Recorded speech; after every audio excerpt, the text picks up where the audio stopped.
Okay, fourth graders, today is Wednesday, February 5th, and we are continuing on with the next two lessons in Module 5, lessons 24 and 25. As I mentioned before, we're combining two lessons almost every day because you are ready for this, okay? Excuse me, but what that means for Zerd is that you have double the Zerd, so you need to work on it at home every day. It's really good for you to do that extra practice at home as well, okay?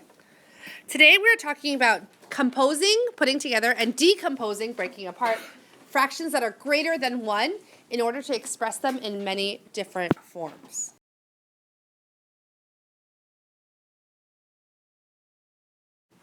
When we have a fraction that the numerator, or the top number, is bigger than the bottom number, we call that an improper fraction, right? Because as we know, there's a hole, at least, one or more holes, hidden inside. So we can decompose it into two parts by separating out the whole number part and the fraction part. And we call that a mixed number, okay? And we can use a number line to show the decomposition, and we can also use a number bond. I've done the first one as an example to show you. When we have the fraction 11 thirds, we can see that 11 is bigger than 3. How many thirds does it take to make one whole? Everyone? 3 thirds. So we can count by 3. We can think in our heads, this is almost like division. Like, what is the greatest multiple of 3 that fits in 11? Well, 3, 6, 9, and then 12 would go over 11. So 9 thirds is the biggest whole amount that we can have. So when we look at 11 thirds, we can separate out 9 thirds. Okay. Now, if I take out 9 thirds, how many thirds are left to make it into 11 thirds? Everyone? 2 thirds. And I know that 9 thirds is equal to 3. So one part would be 3 wholes, and the second part would be the fraction part. So 11 thirds is the same as 3 plus 2 thirds. We can also write that as a mixed number by just taking away the addition sign and writing the big 3 next to the fraction 2 thirds. Okay, so that's how we use a number bond to show it. We can use a number line by showing that 9 thirds is equal to 3 wholes, and then we would add 2 more thirds to it to get to 3 and 2 thirds. Make sense? Let's try this together with a different example. If we have 16 fifths, okay, so go ahead and write 16 fifths in your notebook. And let's draw a number bond first. If I have 16 fifths, I have to think to myself, how many fifths does it take to make one whole? Everyone? 5. Okay, so let's count by 5s to see how many holes we actually have in 16 fifths. Ready? 5, 10, 15, 20. 20 goes over 16. So do we have 20 fifths? But we do have 15 fifths. So let's write that down as part of it. If we take out 15 fifths, we know that's equal to how many holes? 3, okay. And then if I take out 15 fifths from 16 fifths, how many fifths do I have left? 1 fifth. So I can think of this as 3 plus 1 fifth, or to write it as a mixed number, it's just 3 and 1 fifth. Okay. Now using a number line, I can show that here's 0, here's 1, here's 2, here's 3, and here's 4. Okay. My first part, to show 15 fifths, I can show that 15 fifths is the same as 3. Right? And then, if I want to add 1 more fifth, I have to split the distance between 3 and 4 into 5 equal sections. And I go 1 more fifth. So therefore, right here where I end up is equal to 3 and 1 fifth. This one says to convert this fraction into a mixed number, okay?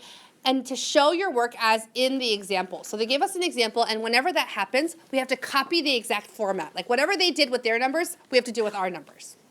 So let's first see what they did.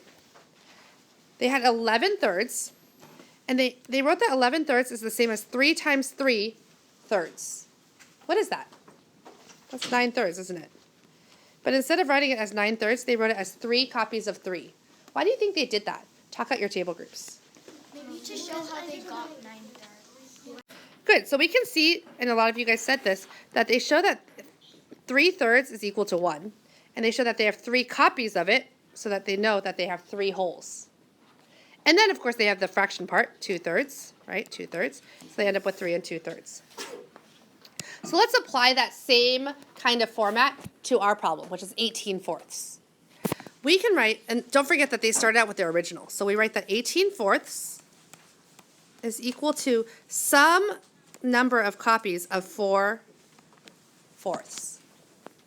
How many copies of 4/4 can we fit into 18/4? Let's count by fours. Ready? 4, 8, 12, 16, 20. 20 is too big. Okay, so how many copies can we put in? 4. So we can write, using copying the same format, 18/4 equals 4 times 4 over 4. How many fourths is that, by the way? 16. So how many more fourths are there? Plus 2/4. And we can write that this is equal to 4 wholes plus 2/4, which is 4 2/4, or in simplest form, 4 1/2. Good. Okay.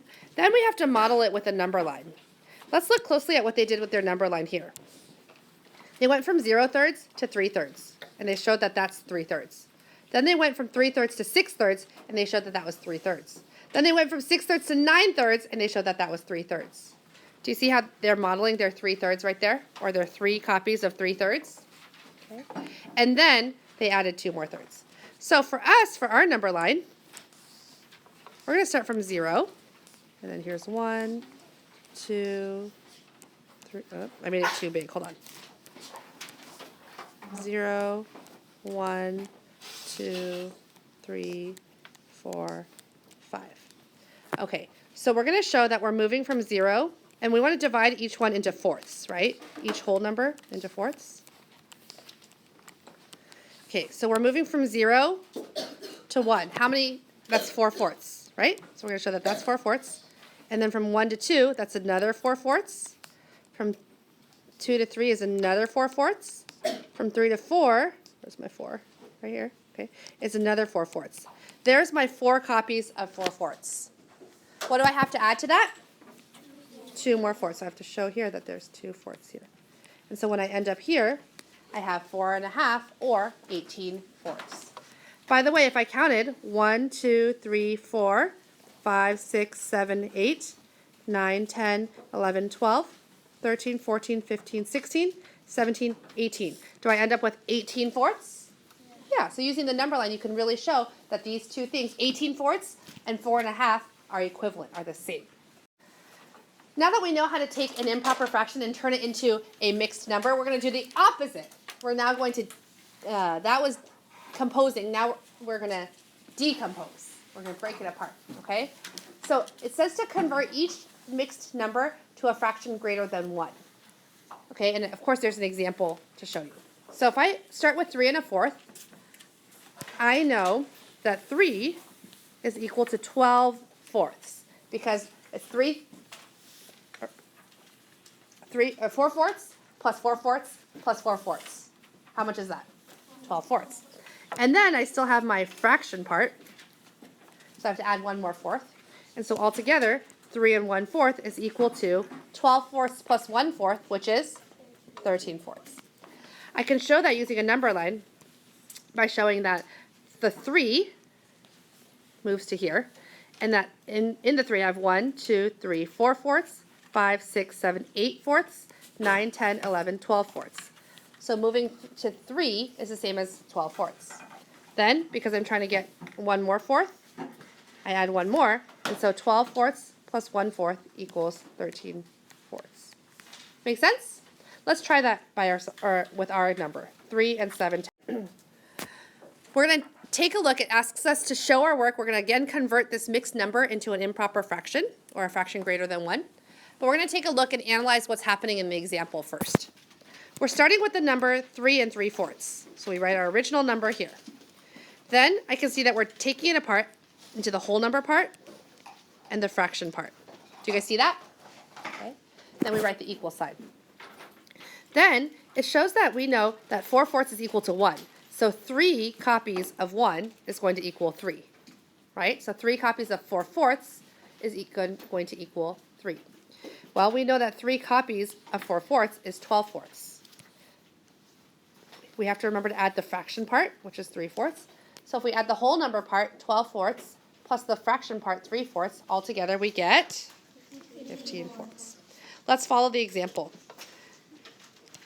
Our original number is 3 7/8. What's the whole number part? 3. Okay. So we can say that this is equal to 3 plus, what's the fraction part? 7/8. Okay. And we use the equal sign to separate each step. Now, following the example, we have parentheses, right? How many eighths make one whole? Everyone? Okay, so if I know that 8/8 is 1, how many wholes do I actually have? 3. So how many copies of 8/8 do I want to make? 3. The most common mistake is people forget to add the fraction part. After I find the whole number part, what's the fraction part I still need to add? 7/8. Good. Okay, so if I have 3 copies of 8/8, how many eighths do I have? 24/8. Good.